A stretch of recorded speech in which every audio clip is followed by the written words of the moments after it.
Yo, le continent, bienvenue sur les Continentaux Chroniques. Ce soir, on débat un sujet qui pue, littéralement. Douala et Yaoundé transformés en poubelle à ciel ouvert. Pourquoi et comment en est-on arrivé là? Et comment sortir de cette crise sanitaire? Monsieur Borrell, depuis quelques semaines, on peut voir défiler toutes sortes de qualités de poubelles dans les réseaux sociaux. Les gens font même des photos dedans. Pourquoi cette crise selon toi? Ça montre l'état de nos villes, l'état de notre gouvernement, l'état des gens qui sont aux affaires. D'accord. Et oui, vas-y. Il faut comprendre que les responsabilités ne se limitent pas uniquement au niveau des gens qui sont aux affaires, c'est-à-dire les maires et tout ça, tous ceux qui sont censés mettre la ville dans les propriétés. Ne t'inquiète pas, on va arriver sur les questions de responsabilité tout à l'heure. La question c'est pourquoi est-ce que maintenant ça prend autant d'ampleur? Parce que je pense que la question n'est pas nouvelle. Pourquoi est-ce que ça prend autant d'ampleur d'après toi? Oui, justement, je voulais en venir. Ça prend autant d'ampleur tout simplement parce que Isaac a arrêté de travailler. Ok. Isaac a arrêté de travailler et les mairies qui sont censées donner un coup de main à l'entreprise Isacam ne font pas leur job. D'accord. Non seulement ces mairies ne font pas leur job, et aussi les citoyens qui déposent les différents déchets. Un peu de partout. Irrespectueux. Voilà, ils sont irrespectueux. D'un civisme des citoyens. Ok, on d'accord. ça comme ça. Je vais rebondir directement avec toi alors, Peggy. Pourquoi est-ce que toi, tu penses que cela a pris de l'ampleur? Pourquoi est-ce qu'on commence à poster ça dans les réseaux sociaux et autres? J'ai cru entendre dans un débat un jour que normalement, c'est les mairies, chaque mairie de ville, hormis Isacam, chaque mairie de ville devait prendre sur elle de collecter ses déchets ménagers. Et il y a, je pourrais prendre l'exemple comme la mairie de Yaoundé 3e, où le maire avait pris sur lui de collecter chaque jeudi et vendredi les différents déchets de la ville, de sa communauté, de sa circonscription administrative. Il se peut donc qu'il y a eu, comme le veut généralement, je ne vais pas dire la tradition, mais comme le veut un certain nombre de choses au Cameroun, que les lois sont les loisirs, où il y a eu un appel au niveau de la présidence qui lui a dit que non, qu'il arrête de le faire et que c'est l'entreprise Isacam qui doit le faire. Pourtant, normalement, selon certains textes, normalement, les maires de chaque circonscription administrative peuvent également faire ce travail. D'ailleurs, je suis même ici à Douala 4e où de temps en temps, il y a certains collecteurs qui passent avec les tricycles pour récupérer ces déchets ménagers. Mais sauf qu'il y a bien de temps en temps. Ça fait que on se rend compte qu'après, par exemple, 3 semaines, s'ils ne passent pas, les déchets se retrouvent le long des rues. Parce que Isaac, premièrement, l'État ne fait pas son travail. Je pense qu'il y a certains panélistes qui l'ont dit. Oui. Isaac ne fait pas son travail. Parce que l'État... Peggy, permets-moi de te couper une minute. Et ce que je pose comme première question, c'est d'abord, pourquoi est-ce que cela apparaît dans les réseaux sociaux? Je pense que la question des déchets ménagers et autres n'est pas nouvelle. Pourquoi est-ce que tout le monde se filme avec, en fait? Ça, c'est d'abord la question initiale. Pourquoi est-ce que tout le monde se filme? Pourquoi est-ce que ça fait le tour des réseaux sociaux comme ça? Qu'est-ce qui a été l'élément déclencheur de tout cela, par exemple? Il faut dire, si on remonte toujours au niveau de la jeunesse, il y a un internaute, quelqu'un qui est connu en France, dont je vais taire le nom ici, qui a pris sur elle sur son mur, quoi. Il fait comprendre aux uns aux autres que bon, pourquoi ne pas dévoiler, pourquoi ne pas faire comprendre à la République camerounaise que les gens pensent qu'il est très bien gouverné, de montrer qu'il y a les ordures le long des routes. Et maintenant, ça fait que certains influenceurs, donc comme Bob Dylan, et moi-même bien sûr, puisque j'ai pris sur moi de me prendre avec une belle photo devant l'université de Douala, Raphaël. Si vous connaissez bien l'université de Douala, vous allez voir avant la descente du campus, pour aller au campus 2, là, il y a une poubelle là-bas, qui est une poubelle, moi j'appelle ça la poubelle légendaire, puisque elle a toujours existé au moins depuis 15 ans. Oui, sur la première colline ou la deuxième colline? Parce qu'on descend deux collines. Ah, d'accord. La première colline. Mais j'ignorais que toi-même tu étais là-bas influenceur, Peggy. Oui, j'ai moi-même suivi ce mouvement qui consistait une fois de plus à montrer aux uns et aux autres que c'est grave. C'est grave pourquoi?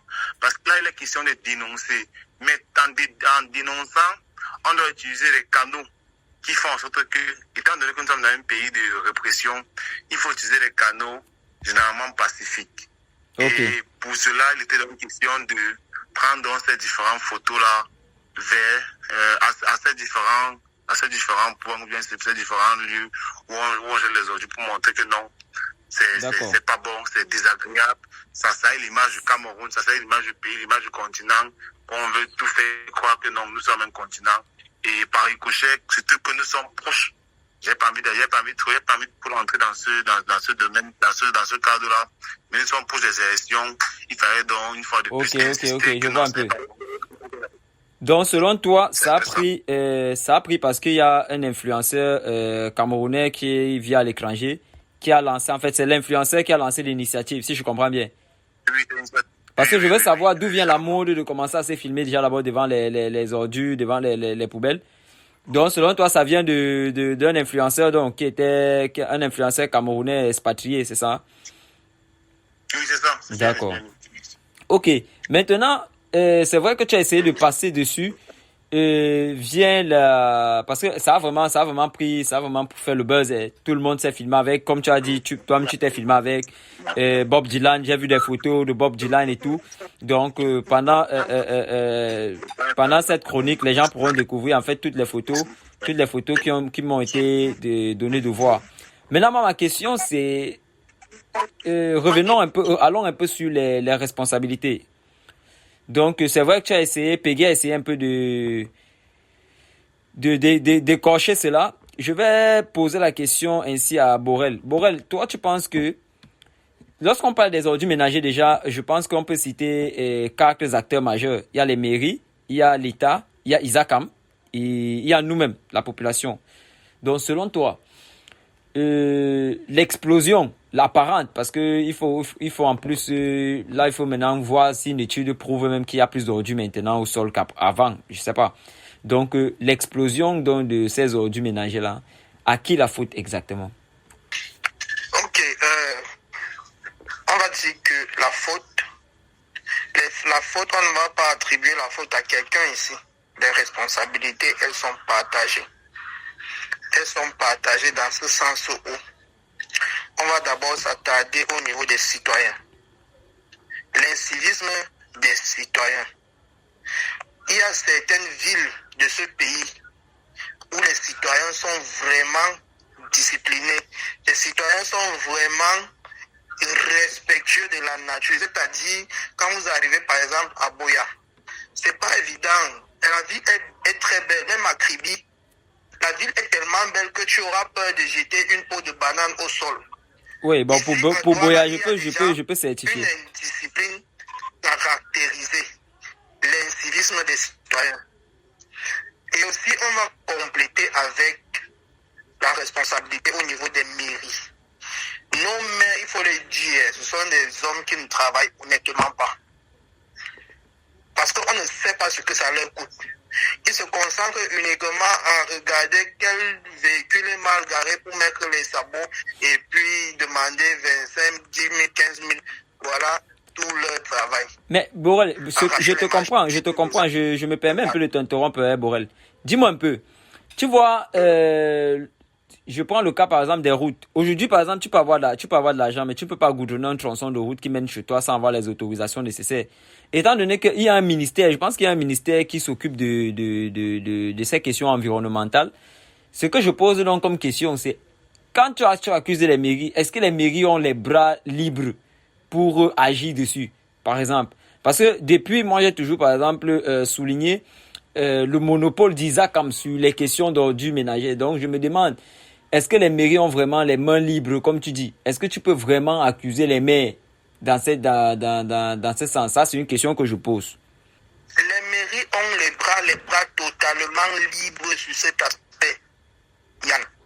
Pourquoi? Tout simplement parce que pendant les vacances, les mairies recrutent ce qu'ils appellent les stagiaires. Oui, moi, j'ai fait ça. Et le rôle de ces stagiaires, c'est quoi? C'est de nettoyer les bordures de route, défricher en route. C'est le même travail, en fait. C'est le même travail. Et il y a même aussi, c'est pas uniquement pendant les vacances, il y a même aussi parfois, on marche en route, on voit peut-être un groupe de mamans en train de balayer. Oui. Dans tous les quartiers, on observe ce phénomène-là. Oui. Ce sont des employés des mairies. Ce sont les mairies qui font ça. Mais pourquoi est-ce qu'ils choisissent certains endroits et ils laissent d'autres? Et pourquoi est-ce qu'ils ne se concentrent pas réellement sur l'hygiène et les dépôts des ordures? Parce que quand ils vont prendre peut-être une vague de personnes, une vague de mamans, ils vont le faire sur peut-être une semaine. Après, vous n'allez plus les voir. Or, les gens préparent tous les jours. Il y a des ordures qui se déposent tous les jours, ce qui fait que à certains endroits, même le goudron s'est déjà mélangé à la poubelle. C'est-à-dire, les véhicules roulent totalement sur les ordures, oui, les ordures goudron même il y a la route. Hein. Ça peut aussi être une solution. Comme nos différents marchés en cours. Oui. Donc, il y a les mairies. Et aussi, il se pourrait que l'entreprise Isacam serait en grève.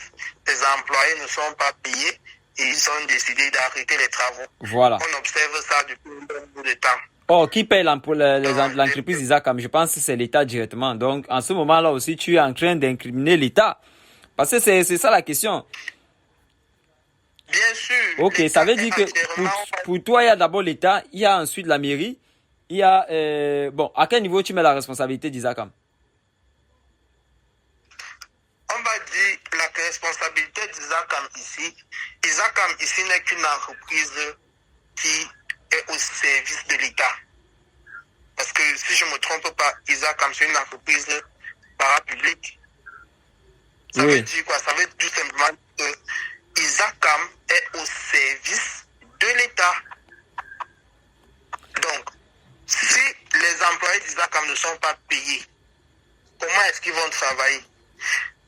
À Yaoundé, par exemple, à Yaoundé, quand Isacam fait seulement une semaine sans travailler, c'est terrible. Toute la ville de Yaoundé c'est invivable. Oui. Vraiment. J'ai vu beaucoup de photos de Yaoundé aussi. Énormément même. Donc Isacam est une entreprise qui nous aide beaucoup dans cet aspect d'hygiène. Mais, comme ils sont en grève, moi je ne me suis pas vraiment attardé sur pourquoi ils sont en grève. On va pas épiloguer sur ça, mais on observe tout simplement un phénomène, c'est que les camions ne passent plus dans les quartiers. Oui, les camions Isacam. Bon, je te comprends bien. Bon, question c'est, est-ce que aussi la mairie n'est pas bloquée par une question budgétaire? Est-ce que la mairie a les moyens qu'il faut? Par exemple, est-ce que la mairie a les moyens qu'il faut pour maintenir tout Douala propre? Déjà, Yann, j'aimerais qu'on précise, quelque chose. Du coup, en entrain de jeu tout à l'heure, j'ai fait comprendre que normalement, les maires veulent rendre les villes propres. Les maires ont c'est comme pour eux un objectif de pouvoir rendre les villes propres parce que ça va permettre certainement qu'ils puissent se baser sur cet objectif-là pour préparer les différentes élections. Mais sauf que c'est où le bas blesse. On se rend compte au Cameroun, c'est un peu comme avec le ministère des Travaux publics, où pour faire un certain nombre de choses en tant que mairie, pas mairie de ville, mais mairie des arrondissements, il faut passer par des documents qui sont signés depuis Yaoundé. J'ai suivi un confrère tout à l'heure a dit que pendant les vacances, il y a des occupations jeunes Oui, ce sont des stages que les mères mettent sur pied pour pouvoir aider certains enfants à ne pas rester à la maison. Mais on ne peut pas se focaliser dessus pour dire que la ville ou bien l'arrondissement, la circonscription administrative sera propre. Parce que le budget à lui, comme tu l'as dit, le budget à lui est très réduit. Très réduit. Je vais prendre l'exemple dans le ministère des Travaux publics. Il y a certaines tâches régaliennes que normalement les maires doivent faire, comme par exemple la construction des caniveaux et certaines routes dans des bacs assis. Mais pour cela, il faut qu'on écrive au niveau de la présidence de la République, pour que la présidence de la République donne son accord pour pouvoir réaliser ces routes. Et c'est la même chose qu'au niveau des déchets ménagers. Où, je vous ai pris l'exemple de la mairie de la 3e, que le maire avait pris sur lui parce qu'il est passé à Canal 2, il est passé à Canal le dit et le mentionné. Il avait pris sur lui que sa commune sera propre. Mais comme on connaît comment marche notre République et nos lois qui sont quelque sorte les lois, comme l'avait dit un artiste Papillon, il a été segmenté, il a reçu un ordre depuis la hiérarchie pour dire non, ce travail-là, c'est Isaac qui va le faire. Mais Isaac qui va le faire, qui n'est pas payé à sa juste valeur, Isaac qui va le faire, qui ne reçoit pas le budget nécessaire pour le faire. Tant que les politiques ne s'asseyent pas pour réfléchir, on aura toujours des problèmes de ce genre dans certaines grandes métropoles. Parce que vous verrez par exemple comme à Douala et Yaoundé, ce sont les métropoles où on rencontre facilement les maires de ville que dans des métropoles telles que Edé ou bien Konsamba. On n'arrive pas à comprendre, on parle du maire de ville à Konsamba, mais à Douala il y a un maire de ville, à Yaoundé il y a un maire de ville. Donc pourquoi le bas blesse, pourquoi ça bloque? Parce que certainement, moi je me dis les politiques ne sont pas bien définies. Je n'ai pas envie d'entrer sur est-ce que le Cameroun est bien gouverné, non, mais je me dis que les politiques ne sont pas bien définies. Tant que les politiques ne seront pas bien définies, on aura toujours problème d'insalubrité, on aura toujours problème de route qui n'est pas bien faite, on aura trop de problèmes. Borel, tu as levé la main, je t'écoute. Justement, je levais la main pour pouvoir Peggy a mentionné en fait sa remarque. Il dit tout simplement que le problème c'est au niveau des politiques et que il se pourrait que les signatures bloquent au niveau des Yaoundé. Ceci revient tout simplement à dire que la décentralisation n'est pas encore effective, oui. Non, c'est pas vrai. Oh, c'est pas vrai. Bon, on va dire c'est pas une vérité. Justement, parce que je vais rebondir même. Il y a des petites mairies qui vont très bien. Il y a la mairie de Boya qui se bat bien. Comme on a d'ailleurs cité l'exemple. On est toujours au Cameroun, non? Lorsqu'on dit Boya, on dit Kribi. Comment ça se passe donc pour cette petite commune-là et comment est-ce qu'elle parvient, elle, à mieux entretenir le point de terre?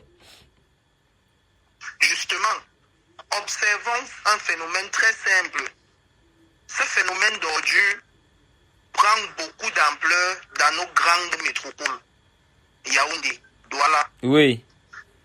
Mais par contre, les petites villes comme Kribi et Bolova n'ont pas réellement ce problème. Bon, oui. Est-ce qu'on m'a donc dit que Isakam et le gouvernement s'arrangent à effectuer ce travail dans ces petites villes? Je ne pense pas. Je ne pense tout simplement pas. Le problème ici, c'est quoi?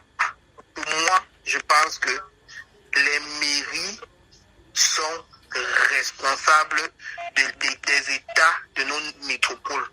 Tout simplement pourquoi? Si on entre dans le domaine des BTP, aujourd'hui, les mairies sont responsables des projets des voies, des routes secondaires. Toutes les routes que vous voyez à Douala, on construit en pavé. Ce sont les projets réalisés, budgétisés par les mairies. Je te comprends. Ils ont assez d'argent pour le faire. Et on observe tout simplement que ces projets sont effectivement réalisés lorsque le besoin se fait ressentir. Ça veut dire que si les mairies se concentre sur l'aspect hygiène de chaque circonscription et sans problème aussi d'organisation de nos différentes mairies. Parce qu'on va toujours remarquer que nos différentes mairies, chaque mairie ne respecte même pas sa circonscription. Chaque maire ne respecte pas sa circonscription. Ce phénomène, on l'observe beaucoup plus dans les BTP. Si tu te mets à construire peut-être à la limite entre Douala 3e et Douala 4e, aujourd'hui tu vas recevoir les employés de la mairie de Douala 4e. Demain, ce sont les employés de Douala 3e qui vont venir et te faire... Essayons un peu de rester dans le thème, à savoir les ordures. Parce que là, il faut qu'on entre dans les solutions. Qu'est-ce qu'on propose ou bien qu'est-ce qu'on voit comme solution qui peut arriver à améliorer la situation? Nos différentes mairies doivent travailler comme si elles dépendaient d'elles-mêmes. Ça veut dire quoi? Elles doivent travailler tout simplement comme si la décentralisation est effective. Mais est-ce qu'elles ont les moyens de la décentralisation? C'est pour ça que j'ai posé la première question. Est-ce que les mairies ont déjà d'abord les moyens de la décentralisation? Décentraliser signifie qu'il faut qu'ils aient les moyens de leur politique. Peggy. Si on pose la question, on doit d'abord essayer de comprendre le fonctionnement des mairies et les budgets de chaque mairie. Justement. Les entrées et sorties de chaque mairie. On se comprend un peu. Maintenant, si on se limite uniquement sur l'aspect hygiène et salubrité de chaque circonscription, moi, je pense que uniquement faire le ménage, parce qu'il s'agit de faire le ménage, chaque maire a les moyens de faire le ménage dans sa circonscription. Ok. Peggy, je pense que chaque maire je comprends bien, Borel. Je veux rebondir avec une question à Peggy. Bon, si on commence à réfléchir, à trouver des solutions. Moi, j'ai une question. Est-ce que le monopole d'Isacam n'est pas un problème? Bref, est-ce que si on mettait un peu plus de concurrence dans ce secteur-là, si Isacam n'était pas obligé de faire tout seul, est-ce que cela arrangerait les choses? Déjà, pour planter le décor, il faut dire que dans un pays capitaliste comme le Cameroun, à un moment donné, un marché à une seule entreprise est plutôt cruel. Cruel, pourquoi? Parce que l'entreprise s'empare des parts du marché, s'empare des parts du marché et lorsqu'il n'a pas une entreprise concurrente, il ne se voit pas dans l'obligation de satisfaire ses clients parce qu'il n'a pas de concurrence en Justement. face de lui. Ce n'est que normal, c'est ce qu'on retrouve avec les congés CAM et autres. Exactement. Les congés CAM et plusieurs entreprises Eneo qui aujourd'hui même j'ai lancé une motion de soutien, comme quoi je vais aller rencontrer le directeur de Eneo par rapport à ce qui se passe. Bon, juste pour revenir un peu pour revenir sur ta question, en faisant comprendre que normalement dans un pays sérieux, il devrait avoir plusieurs entreprises qui gèrent ce genre de choses. Pourquoi on n'en arrive pas à ce genre de situation? Et pourquoi on n'arrive pas à ce genre de situation? Il faut donc que, comme je l'ai dit depuis mes différentes prises de parole, que les mairies prennent véritablement les choses en main. Mais ils ne peuvent pas prendre véritablement les choses en main parce que à un certain niveau de responsabilité, les politiques coincent. Et je vais insister là-dessus. Parce que moi, je suis un peu proche du maire de Douala 4e. Je sais généralement ce qu'il vit au quotidien. Comment comprendre que dans une municipalité telle que celle de Douala 4e, s'il y a un secteur municipal à Douala 4e... Bonabéry. Okay. Oui, Bonabéry, Douala 4e, oui.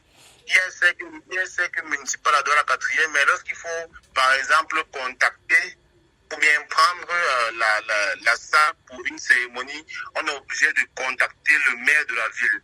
C'est au maire de la ville qu'on verse les fonds afin qu'il puisse redistribuer les cartes dans les différentes localités. Pourtant, on a pris de l'argent ou on a versé de l'argent à Douala 4e. Et il faut que c'est au niveau du maire de la ville qui reprend cet argent afin de pouvoir redistribuer soit à Douala 4e, à Douala 3e, à Douala 2e. Okay. Donc, ça fait que les maires des différents arrondissements sont limités en termes d'action.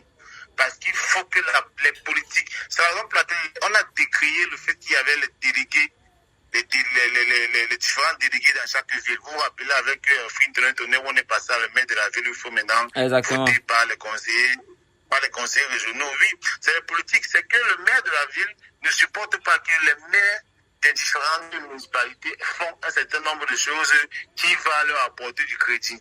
Et donc, par conséquent, qu'est-ce qu'on fait? Sinon, comment comprendre que, et on l'a dit depuis, comment comprendre que dans certaines villes, dans certains arrondissements, dans certains départements, ça marche. Mais lorsqu'on arrive dans deux grandes métropoles où on retrouve les maires de ville, ça ne coince pas. Ah, ok. Ça veut dire que quelque part, quelque chose on a mal coince. défini oui, Ok. il y a une politique très bien définie. Et que maintenant, en donnant un peu de crédit aux différents maires des arrondissements, oui, d'aller auprès des populations et de récolter, que ce ne soit pas seulement l'entreprise Isacam qui fait ce travail. Je peux vous le rassurer parce que le maire de Yaoundé 3e l'avait déjà fait, ça marchait pleinement dans sa municipalité. Je peux vous le rassurer. Toutes les villes du Cameroun seraient propres. Là, je parle au conditionnel. Peggy, qu'est-ce que toi tu proposes donc comme solution pour ces localités-là? Bon, prenons la métropole de Douala par exemple.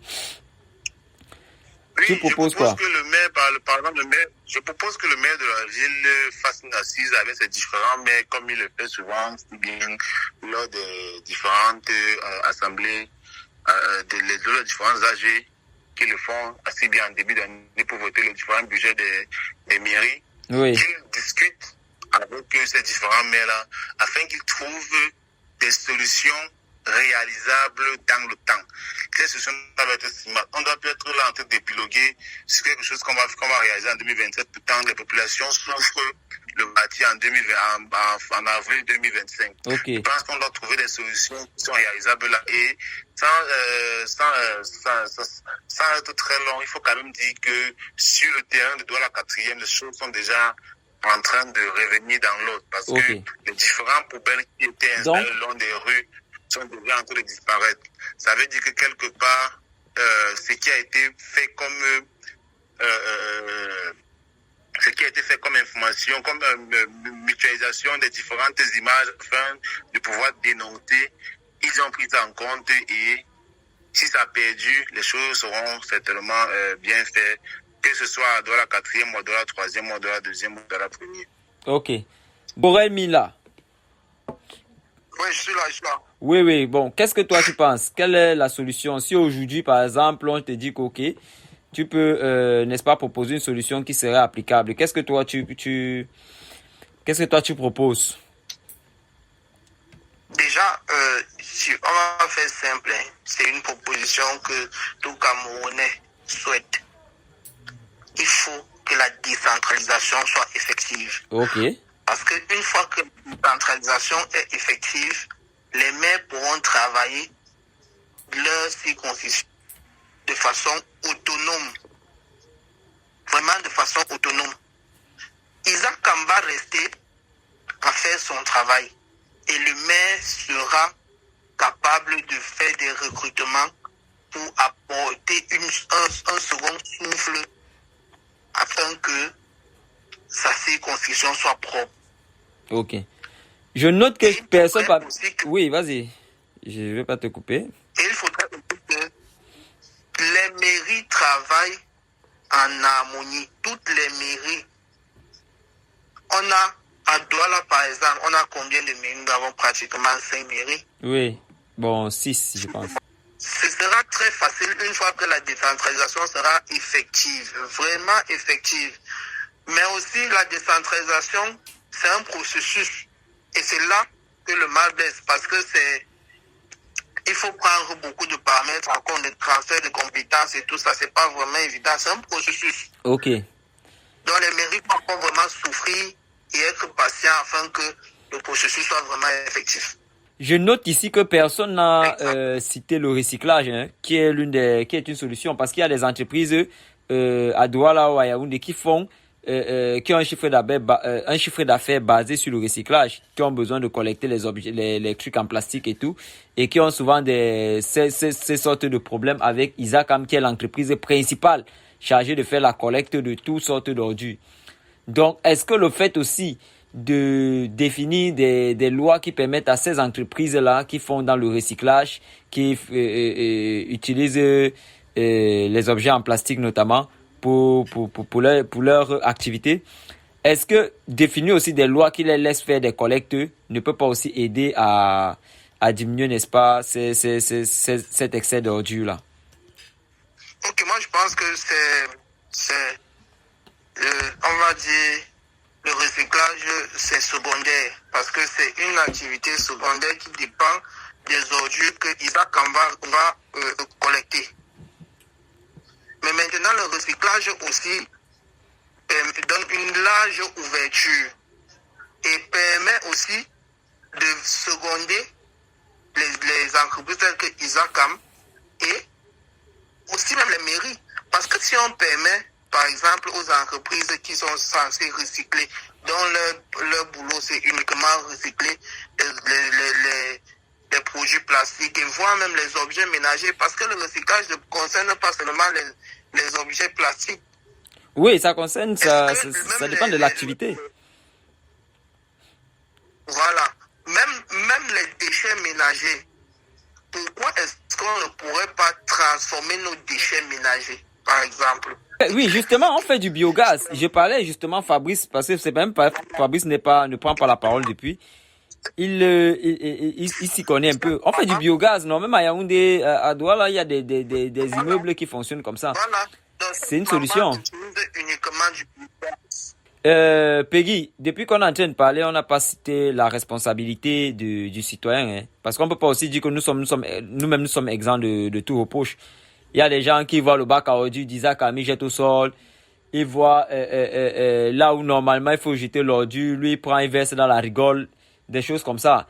Est-ce que aussi le manque de civisme n'est pas une cause? Donc il est clair que lorsque on essaie une fois de plus de regarder vers ce spectre-là, on se rend compte que ce n'est pas seulement dans le cas des déchets ménagers. C'est le spectre de l'incivisme au Cameroun est grandissant parce que l'éducation déjà a pris un coup et ce n'est que normal parce que le CM que nous on a vu en classe de 6e jusqu'en terminale et même l'éducation civique on a fait à l'école primaire a presque foutu le camp. Donc du coup ça fait que la montée de l'incivisme se fait remarquer et comme je disais tantôt, ce sont les politiques. Les politiques ne définissent pas bien les différents éléments qui peuvent permettre de bien gérer un pays. Forcément, la population en prend un coup. Okay. Et on se met à faire du n'importe quoi. Donc, d'accord. Moi, je reste centré sur le fait que... Oui. Oui, je reste centré sur le fait que pour que les choses changent vraiment, que ce soit sur le plan de la décentralisation effective, que ce soit sur l'incivisme criard qu'on observe chaque jour, il va falloir que les politiques, que les institutions priment. Si les institutions de ce pays ne priment pas, on aura toujours ces différentes difficultés-là. Comme quoi, dans une maison, lorsque le maître de la maison ou bien lorsque le chef de ménage dort, on retrouve du désordre. Okay. C'est ça mon mot de... Pour résumer, oui, la situation est critique, mais il existe des solutions. Déjà, au niveau des mairies, il faudrait que les grandes métropoles, que les maires d'arrondissement de ces métropoles-là aient les mains libres pour pouvoir travailler. Je pense aussi qu'il faudrait que, qu'il faudrait que les mairies trouve un système de sanctions pour l'incivisme, déjà au niveau de la gestion des ordures ménagers.